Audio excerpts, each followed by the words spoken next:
네, 한진 일가의 비리 수사가 본격화하고 있는 가운데 내일 이명희 전 이루재단 이사장과 조현아 전 대한항공 부사장 모녀가 각기 다른 사정기관의 모습을 드러낼 예정입니다. 네, 자세한 내용은 사회부 황정연 기자와 함께 이야기 나눠보도록 하겠습니다. 어서 오세요. 어서 오십시오. 네, 안녕하세요. 네. 내일 한진 일가의 두 모녀가 외부의 모습을 드러내게 되는데 일단 이명희 전 이사장 같은 경우에는 영장실질심사가 예정돼 있죠. 네, 그렇습니다. 이 전 이사장은 운전기사와 경비원 등에게 상습적으로 폭언과 폭행을 한 혐의로 구속영장이 청구됐는데요. 내일 오전 10시 30분 서울중앙지법에서 구속 여부를 가르는 영장실질심사가 열립니다. 영장심사에는 피의자가 직접 출석해야 되기 때문에 이 전 이사장은 지난달 30일 경찰에 이어서 두 번째로 모습을 드러내게 됩니다. 영장 발부 여부는 내일 오후나 이튿날 새벽쯤 결정될 것으로 전망됩니다. 예, 이 전 이사장에게 적용된 혐의가 모두 7가지라고요. 네, 그렇습니다. 특수상해와 특수폭행, 상습폭행, 또 모욕죄 등인데요. 예. 이 중에서 모욕 혐의를 제외하고는 나머지 6개의 혐의가 모두 피해자 의사와 관계없이 처벌할 수 있는 혐의들입니다. 예. 이 때문에 수사당국은 이 이사장이 구속될 가능성이 클 것으로 보고 있는데요.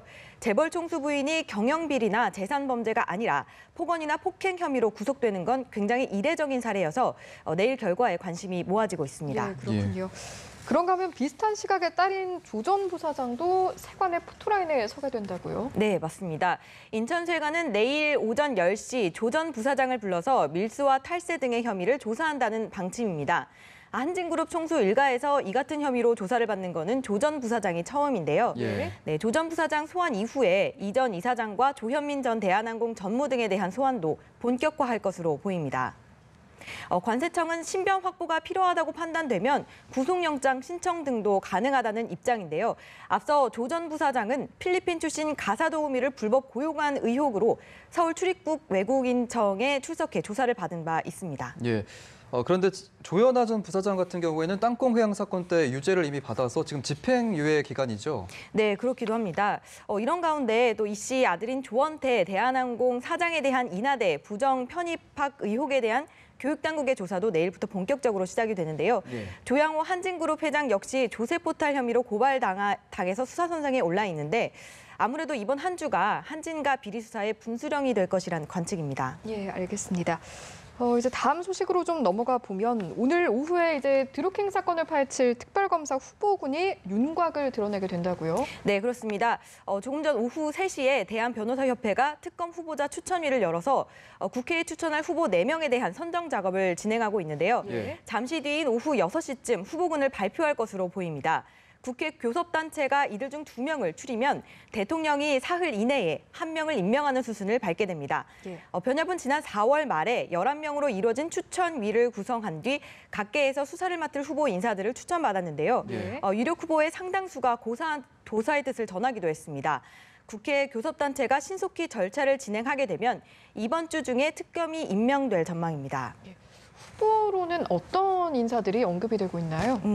네, 추천위는 이틀 전 야 3당으로부터 특검 후보 추천 의뢰서를 받은 것으로 알려졌는데요. 예. 네, 대검찰청 공안부장을 거쳐 서울고검장을 지낸 공안통 임정혁 전 법무연수원장을 비롯해서 서울중앙지검 특수부장과 3차장 검사 등 요직을 두루 지내서 대표적인 특수통으로 평가받고 있는 최재경 전 인천지검장이 거론됩니다. 예. 또 김경수 전 대구고검장과 강찬우 전 수원지검장, 변찬우 전 대검찰청 강력부장 등 검찰 고위 간부 출신 변호사들도 유력한 후보군으로 꼽히고 있습니다. 예, 알겠습니다.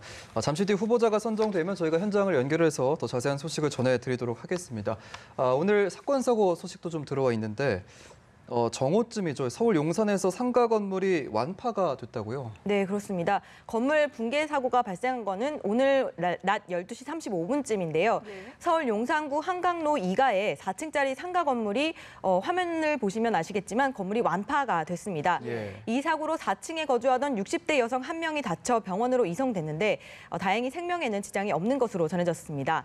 이 여성은 건물에 혼자 있었고 다른 사람은 없었다면서 4층 건물이 갑자기 흔들리다가 주저앉았다고 말한 것으로 알려졌는데요. 예. 또 건물 주변에 있던 자동차도 붕괴 여파로 파손된 것으로 파악이 됐습니다.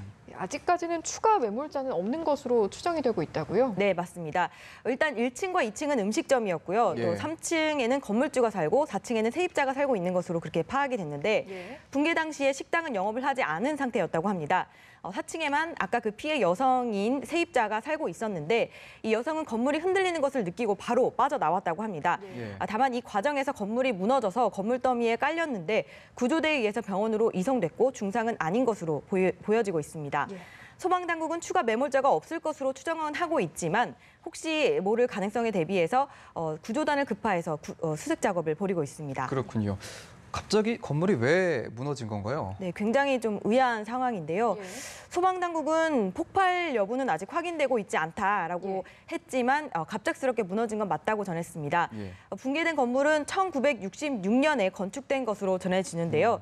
소방당국은 사고 현장 주변의 건물들도 지은 지 오래돼서 추가 붕괴 우려가 있는 만큼 대피령을 내린 상태입니다. 또 경찰과 소방당국은 인명수색 작업이 끝나는 대로 건물주 등을 상대로 정확한 사고 원인을 조사할 계획입니다. 예, 예. 알겠습니다. 네, 말씀 여기까지 듣겠습니다. 지금까지 사회부 황정현 기자와 함께했습니다. 고맙습니다. 맞습니다.